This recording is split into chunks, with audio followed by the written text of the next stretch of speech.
Ground service, procurement waste, huge amount of money to be saved there. So the fares freeze is affordable.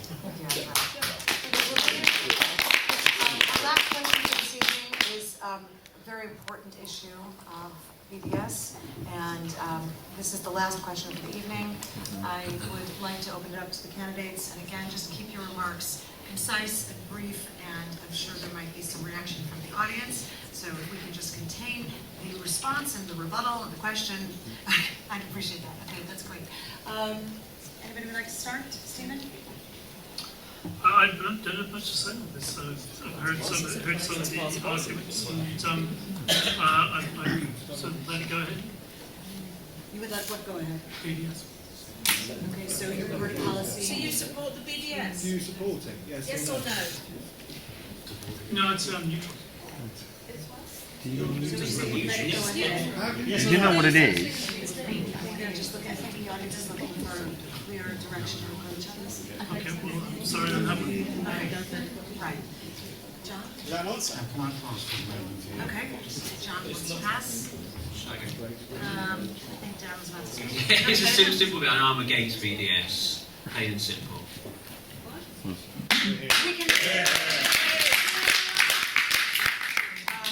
If we can just expand the question, just to understand if it contributes or disrupts to the democracy in the Middle East. I think maybe that frames the concept of BDS in a more impacting way. Okay, well, I'll comment on that because I went to Israel a couple of years ago with Trading and Friends of Israel. And it was a very interesting visit because I was particularly, normally I'd go with Lend Friends of Israel, but on this occasion I wanted to do something different, to look at the economic issues, in particular reference to BDS. And when I came back, I actually went to see the Board of Directors, some ideas I had from that visit about how we could actually combat the BDS campaign. And the interesting thing is I actually took an official from the Fire Brigades Union who are known to be pro-BDS. And when he came back, he had a rather different view. And I think part of the problem is that people don't actually see what it actually means in Israel. So, for example, I visited a factory in the West Bank where everybody worked together, and you had Palestinians supervising Orthodox Jews and vice versa, depending on whether they were good or not. And talking to the Palestinian workers, although it's technically against the law for them to work in these factories, there's a long queue for any vacancies that occur because they're protected by Israeli labour laws and Israeli minimum wages, which is about 3 times what they'd earn as a Palestinian. And the BDS doesn't actually work if you think about the realities of it.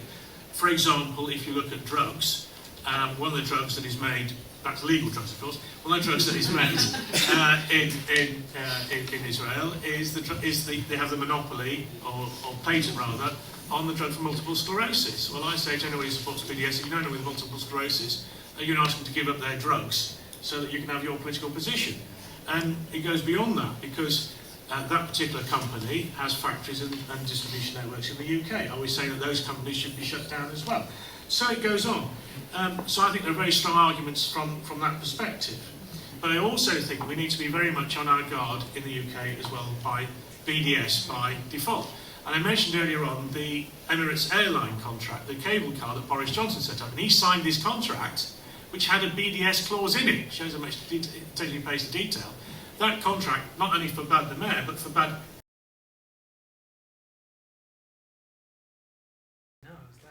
It was Marwan Barghouti who actually said that the objective of BDS is to demonize Israel, to delegitimize Israel, in order to destroy Israel.